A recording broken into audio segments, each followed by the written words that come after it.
Hey everybody, you're tuned in to the Silicon Valley AFTERBUZZ After Show. Check it out as we recap episode 4, Maleant Data Systems Solutions. Stay tuned. You're tuning into the destination for TV superfan discussion, AFTERBUZZ TV. And now, let the buzz begin. I always want to dance like a robot. You know what? It's a very robotic sound. This song is very like, yeah, you could pop and lock and robot it. Robo rock. Yeah. Hey guys, we're back. Hi. Episode 4, season 3. Yeah. Nailed it. Malian something. I'm your host, Kelly McInerney. You can find me on Twitter and Instagram at HollyWeirdo or Snapchat, Kelly McInerney with 3 L's because I'm annoying. Hey, check out these awesome co-hosts. My name is Michael Janak. You can find me on Twitter at Michael D. Janak. Janik's with a J.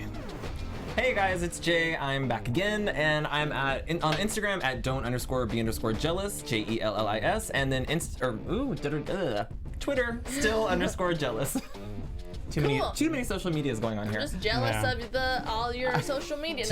Too much jealousy. We need to put them together into one social media. All right. We have our one social media we That use. sounds like a plan that Pied Piper could do. Yeah. Let's compress them all. Yeah. Yeah. Yeah. We found some endings for people, some solutions, Oh, kind of. man. Things are going places, guys. Yeah. Yeah. Things are going places.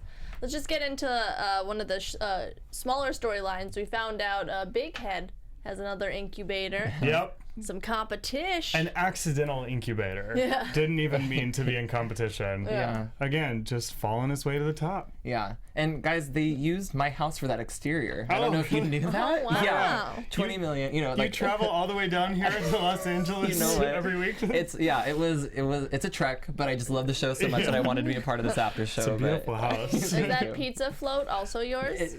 Yes, that is mine as well. pretty dope. Yeah, 9 thank you. bedrooms. Yeah, I mean, in all seriousness, that I love where his story is right now. Bighead. Yeah. It's perfect for this character. Like you can't give this guy too serious of a storyline, and he just like has this money, and of course he's like, I'm scared like sleeping alone in this house. Like that's his reason, like why he's started an unintentional incubator. And it was true to the character too. I also thought like when Erlich was gonna have a partnership with him, or he offered that partnership, he was gonna be like, no, F that, you know, I'm gonna be in competition with you. But he's just so aloof and doesn't care.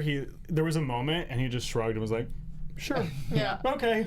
Yeah. He's too nice. He's like, yeah, I didn't want these guys to pay. It's amazing. But they felt weird not paying, so I'm just in their startups now. Right. Piece of their startup, like as if it's not a big deal. Yeah. Yeah.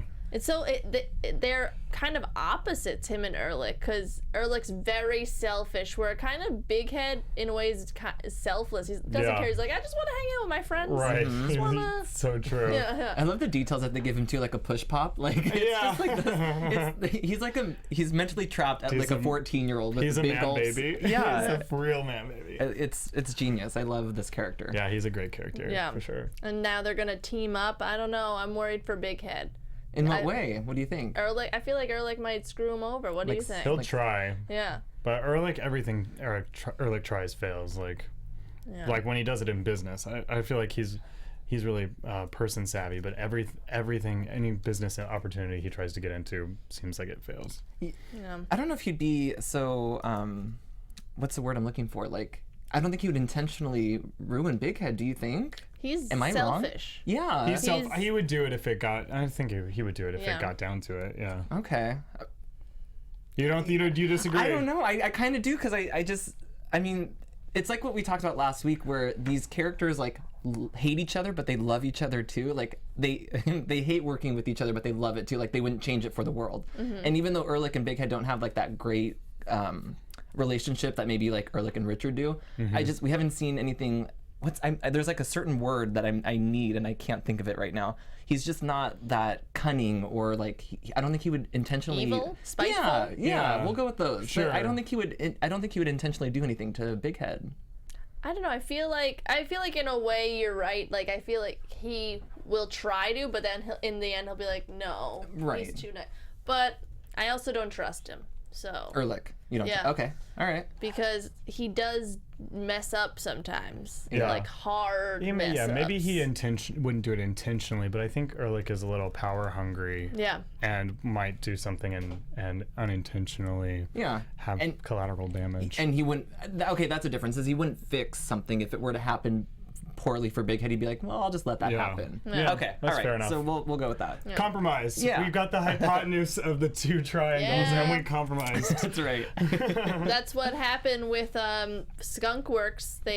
He found it immediately. Guys, I was pissed. I really wanted to see Skunkworks. And last week, Mike and I were like on the same side. We were like, I think they're probably gonna try to do Skunkworks a little bit. No. They killed that. Air high five. They killed that right in the ground at the very second. And I was like, wouldn't it be cool? A cool like 2-episode arc of them like going behind the boss's back and like secretly pretending like they're happy building this box and like so Ocean's 11, like they were talking about how they were gonna have to like Ocean's 11 like sneak in, steal the servers and all that kind of stuff. I thought that would have been so cool. Do you guys think that was like a misstep in the writers? Like, do you think that should have been something that we should have explored more? I wish they had. I don't know if it's a misstep. The writers obviously have an idea of where the show is going, so it didn't work for wherever they wanted the show to go. But as an audience member, I wanted to see them team up against a common enemy.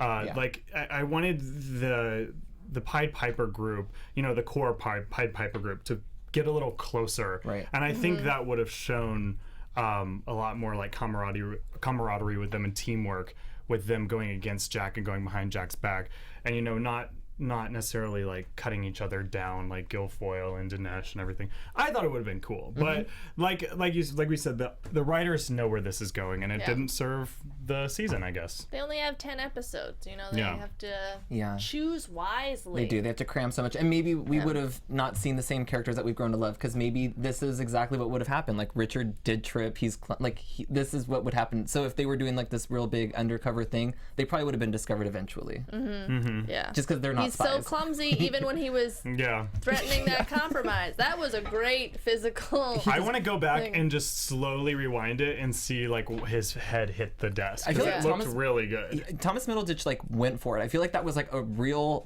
it looked painful. It did. It looked real. But it looked great. Like it was hilarious. Yeah. Such a great because they take themselves so seriously with tech, but then they always have those little funny goofs. That's what makes it a great comedy show. Yeah. It's a great comedy show. But so Richard puts his proposal in. Okay, we'll do the box, but you have to let us make our thing after. Right. And compromise because of the square that Jack likes.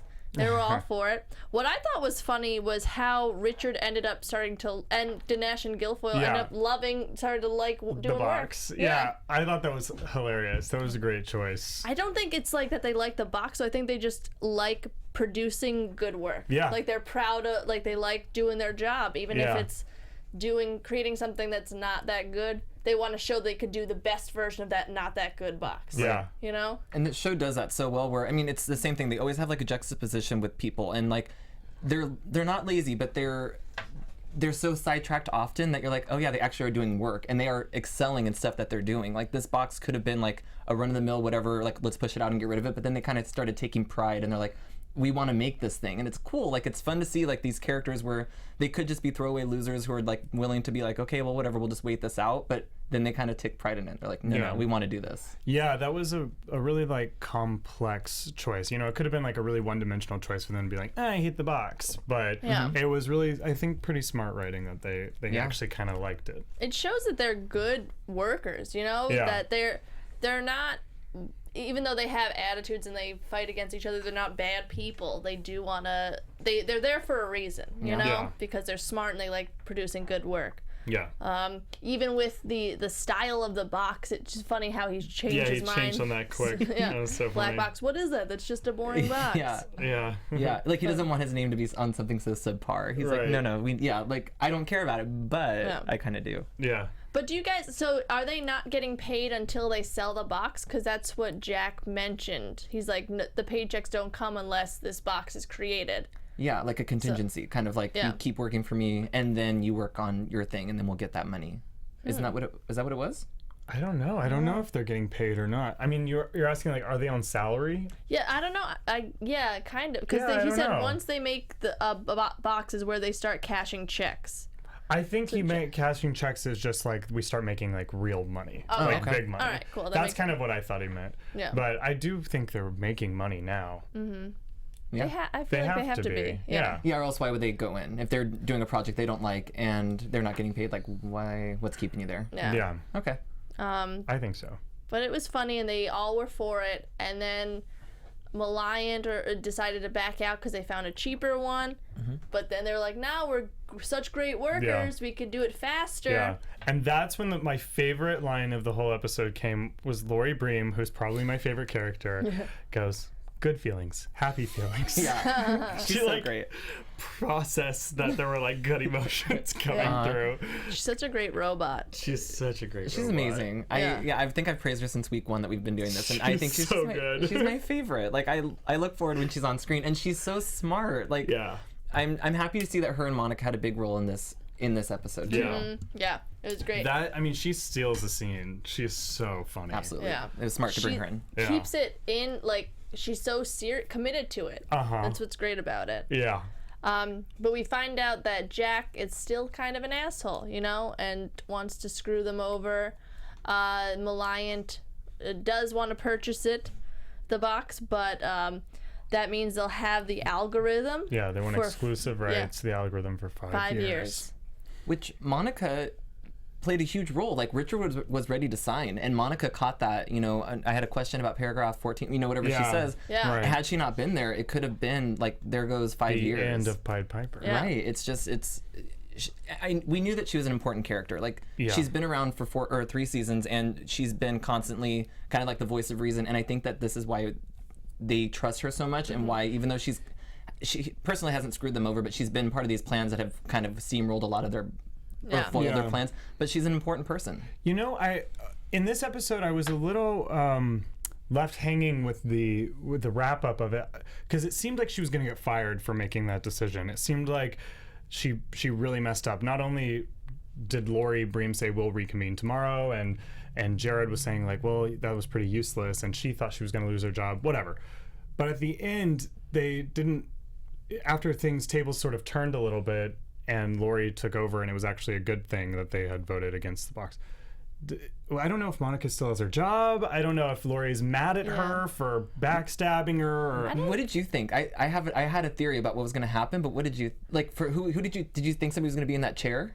Oh yeah, I thought it was gonna be Monica. Me too. Say that? Really? Yes, I thought Monica was gonna step in, and she was gonna be like promoted, like Lori saw this initiative, and that's how I saw it. That's what really I thought. Good. That would have been a great twist. Yeah. Maybe they'll do that at the beginning of the next episode or something. Kelly and I think we've been on some predictions. Y'all are on it good. Y'all are on it good. Right? Yeah, let's see if we're keeping it up. I honestly just thought Lori was gonna be like, "It's me. I'm the CEO, so get to work." Yeah. I was sure that was gonna happen. I think it's good though to see Monica shine, because I feel like last season we didn't see much of her. Yeah. I feel like the first season we saw a bit of her, and it was like a weird, almost love thing. But now she's showing like that she's a good worker, like she's smart. Yeah. I know everybody's smart. Yeah. But she saved their butts kind of by reading that extra thing. And I think I don't think she's gonna get fired from it. I think maybe she'll get a raise or something. I agree. Yeah. And going back to like them writing for Monica, it's so cool to see like a woman in this world, and she's not like the love interest on the show. Yeah. Like it's cool to see. It's a little bit change of formula. I really do think they were planting the seeds. Like they maybe we're gonna go there. Yeah. I think the first season they were trying to, and then they're like, nah, let's not do that. Yeah. Which I respect, because Me I don't too. want. It's not about that. We don't need that in the show. They're at busy. least at this point. Yeah. Or it could be like a slow burn. Like maybe they'll just kind of it may still happen if they're seeing like chemistry between something else, or there's ways that they might do it. But I just appreciate that they're writing for her as like a power player in these modes. Yeah, and she's really pretty too. And we were like, I don't want them to just make her like a love interest. Yeah. Just because she's pretty. She reminds me of a young Buffy is my favorite show ever, and she reminds me a little bit of Sarah Michelle Gellar. So I think I'd like a soft spot for her. Oh, I could see that. Yeah. Yes. Yeah. But this is the Silicon Valley. I know. aftershow, I was trying to bring Buffy into it. Okay. But it turned out that it was good that they said no, because we find out Gavin Well, honestly, it was his kind of spiritual advisor that kind of screwed Richard over because of a parking space. Right. That's true. He found out that Gavin didn't really want him as much anymore, and he knows Gavin so well he could just push the right buttons to make him super self-conscious again. That was actually a turn for me. I thought he was just going to get up and walk away. I didn't actually realize he was playing him to make him stay and get his parking spot back. He's smart. Yeah. I was like, this guy's pissed. He's getting up and walking right out of here. Well, he's in parking lot D now. Come on. Past the freeway? Yeah. Yeah. It's funny. But we find out that Gavin buys Endframe, the enemy that has the same algorithm as Richard, so they have to get to work. You know, once again, Gavin's the big bad. You know. Yeah. And doesn't remember any of his former employees. Yeah. It's amazing. Yeah, it speaks to that character because, I don't know, I've had a boss like that where you're like, I've known you for how long and you don't even know like my last name. Like, it's just like, he's just so concerned that he doesn't even remember these people who've been there for 7 or 9 years. Yeah. 9 years. Yeah. God, crazy. Yeah. So it'd be interesting. What do you guys think? I guess we'll get into predictions later about that. Yeah. Instead of saying, what do you guys think is going to happen then? I also loved his analogy with the dog, because the dog was so cute. Yeah. I love that dog. Look at this disgusting. ugly, disgusting dog. And then when the dog like is wheeled away and he's just so happy, it got him just everyone's a sucker for dogs. And those are like the gags that work for this show too. Like I think like you guys were talking week 2 about the horse one and how I feel like that didn't fit this context of the show. Like I was like, this seems so weird. It was like graphic. Yeah, but then like wheeling back the dog in, it's like those beats that make me laugh. That was really funny. I was so into that. I don't know. I feel like the horse thing kind of works, but it's Mike Judge, but that's not this show. You know? Yeah. So yeah, it was like, I know what you mean. It just for me, I was like, this seems like they want me to be busting up laughing, and I just wasn't. I think maybe Quinn had said something about that. Yeah, it was uncomfortable. I know she said. But Lori did take a stand. She fired Jack. Love that. By action Jack. Yeah. Which is big because we found out like a few episodes ago, it's not a good thing to fire one CEO and then fire another one. Right. Doesn't look That's good. True. Yeah. So are they gonna be in trouble now? I don't know. Especially with Gavin, who's he messes up, but he's still Gavin Belson. You know, he's still have a history of doing good things. Yeah. But I think she was like, oh, I can't do anything. Yes, I can. Like she kind of had to like fluff her feathers too. Show like, hey, I'm in charge. She doesn't like threats, you know. Yeah. You know, one thing that this show does that I don't know. Maybe it's a good storytelling technique, or maybe it's like I don't know. It sort of annoys me. Is like stuff like that when Lori just says like, oh, fired him. I kind of want to see her fire him. I don't want, and a lot of that stuff is like they'll just come to Richard and they'll be like, oh, this change happened. Or, oh, so-and-so died, or so-and-so did whatever, or whatever. You're right. I do kind of wish, and I think they use that as a story technique because Richard is so unaware of what's going on. Yeah. And we're sort of from Richard's perspective, and we're also sort of just like, wait, what happened? Wait, what? But yeah, those moments, I do feel like I want to see that. And I want to see Lori take a stand and all that. Yeah, maybe it's just to show how like rapid things can change, and like what you said, from Richard's point of view. So maybe it's just to kind of make us feel like, oh, whoa, what? Like, like kind of fish out of water here. Yeah. Maybe it was just a phone call too. Maybe it was just like, hey, you're fired, and he's like, what? Yeah. Blah blah blah, and she just hung up on him. You know, maybe it was like that quick. Get it, Lori. So it is effective in that way. It makes us be like, oh, things can change like on a dime. We didn't see it coming. But the process is fun to see. I agree. I would like to see maybe how that scene played out. But again, it's not Richard's story. Lori firing Jack. So he wasn't there. He didn't experience it. So we don't experience it. Maybe. Yeah. I don't know. What can you do? But you're right. Overall, it was a good episode because we were kind of up in the air about what's happening. Now Jack's gone. Back to Gavin as the bad. It's like every season he's always there. Yeah. Back to the same old good tricks. Yeah. We got a good Gavin Belson because I kind of missed him last episode. He wasn't there at all. Not at all. Yeah. So I'm glad he's back. Yeah. He's a good villain. I'm so happy that Erlich was the one who pointed out that Gavin saved their asses. Like he has some redeeming qualities. He does. For and, sure. Yeah, like it didn't click for any of them except for when he's like, oh man, he just totally gave us the value that we needed to save exactly what we were working for. Yeah. So yeah, he has like he's a valuable part of the team. Yeah, which is really smart too. And that's another thing at the very end. I don't know if they told Lori. I mean, I guess Lori knows that InFrame was acquired and that it was for 250 million, but they like didn't show anybody telling her that, or she didn't say. Maybe like, it's for the next episode. I don't know. I mean, feel like they're gonna talk about it serious, especially because like that's the whole reason why Lori said no was because there was no price tag on his product, and now it's 2.5 million at least. 250 million. 250 million. Can you imagine? Yeah. My bad. That's Missed a zero. Yeah. Yeah. An important zero. Yeah. And a decimal And point. I just needed to move the decimal. You had to move the decimal point literally 11 spaces. Trace Commas. Wasn't that the guy's tequila brand that he made, Trace Commas? Or what was it called? Oh, Like- yeah. Trace commas. That's Yeah, on- that's on- funny. Yeah. Okay. Oh, yeah. Yeah. So a couple commas were missing there. Yeah, for sure. Overall, pretty great episode. Should we get into predictions? Yeah. Yeah. Heck yes. Woo. And now, your AfterBuzz TV predictions. What do you guys have? Well, I didn't watch the coming up next week, I so didn't either. I'm kind of walking in blind here. But I really do think that Monica is going to take that CEO chair. I think that she's earned it. I don't know. I think that'd be a good choice. I'd like her in a power position, and she's proven herself multiple times on the show that she can take authority and kind of guide these guys to the right. Do you think she has enough qualifications though? Like she was just like kind of an assistant to Lori.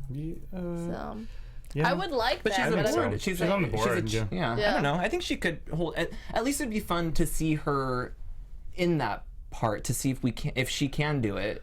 I don't think she's incompetent to not do it. Yeah. And then I don't know about the downside for storytelling, I guess, of having her being the CEO is that then there's like only good people within Pied Piper. True.